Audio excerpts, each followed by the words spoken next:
Marlon Nichols, founding managing partner at Cross Culture Ventures. Okay, cool. So we're going to have such an interesting conversation June 28th because right now the fashion industry is actually becoming a actual player in tech right now.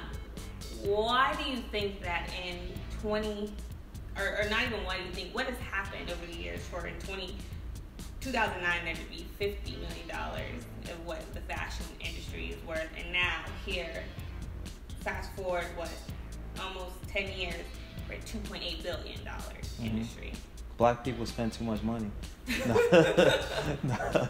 No, seriously. I think it is tied to diverse cultures, though. We actually do spend 30% more of our income on technology and consumer products. A lot of those products are in the beauty space, and what we're fashion and beauty space. And so what we're finding, though, is that a lot of those folks that were initially only consumers are now also producing. So they're creating solutions that solve some of the challenges that they saw as a consumer. But Mayvenn is one of them. We're talking about women's beauty and extensions and weaves and things like that, and the fact that in most urban salons, black-owned salons, they weren't able to sell the hair themselves, and now there's a vehicle to allow them to do that and participate in the product revenue.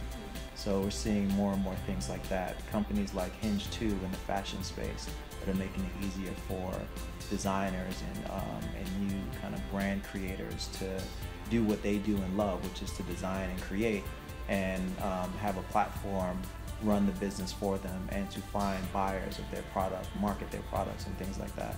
So I think all those things have a part to play. Yeah, and I think even hinting on where you're saying, things are problems being solved. So from an investment standpoint, when it comes to fashion, you'd be more interested in things that are solving problems and not the actual garment being designed, but the thing that's solving the problem for the garment to be designed. Yeah, I'm a huge fan and believer in investing in platforms as opposed to products, right? And so when I think about going back to a Mayvenn or a Hinge 2, those are platforms that empower the creatives to basically bring their designs and their vision to market. How important is data when it comes to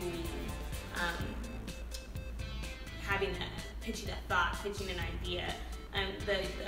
Just the notion of understanding data in this tech space when you're someone who's coming from a fashion world. Well, yeah. So I think data is a tremendous tool for any business, right? The more of it you have, the better decisions that you can make, and ultimately the better off your business can be, right? So I think particularly in this day and age when we get so much information on consumers, and just on different demographics, right? I feel like you have to consider it, you have to use it, and I think any creator needs to be thinking about the consumer at the start of anything that they're building, right? You got to think about your customer, and if you can get data on them to kind of inform those decisions, like why wouldn't you do it? It's kind of common sense, right? Yeah. Now from a company creation and business model perspective, not every company is going to be able to sell data, right? Some have to be consumers of that data. But if you are collecting a tremendous amount of data, then it's probably a monetization strategy somewhere, or around data that you should leverage. Yeah, and for you, I mean, you have so many accolades. You've found innovative, entrepreneurs, and you've kind of honed in and hashed on them. What about Mayvenn made you, as an investor, say, okay, I think they have something? Yeah. So I understood the problem. almost cheated in a way, right? Because my mom is a hairstylist. She owns a salon in Mount Vernon, New York. So I've seen her kind of go through this cycle, and this is a need that I could pretty easily identify for her in her business. So that made it interesting to me. But then when I met the founder and learned that, well, he grew up in a family of hairstylists. So he was very, very close to the problem. And then I learned that he spent time in China and was fluent in Mandarin, and developed relationships with the suppliers of the hair there. It just made for a unique a unique combination of skill and experience that you'd be hard pressed to find another founder that has that same experience and the skill set to go along with it. And then add to that, like, his hustle game was strong. Like, he would do things to test out his theory without spending a ton of money to do that, and it's just scrappy. So I think all those things together, and he had a passion for building the business and being successful.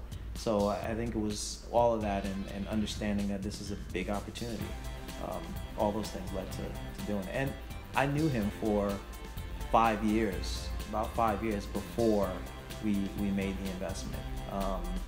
Not because it took us that long to figure out that this is an opportunity. We actually launched our fund when he was raising his first real round of capital. But having known him for all that time and seeing what he was building kind of brick by brick, it was a really easy decision. Yeah. So I think to wrap up, I want to just on your thoughts on where do you see the future of fashion and tech? Wow.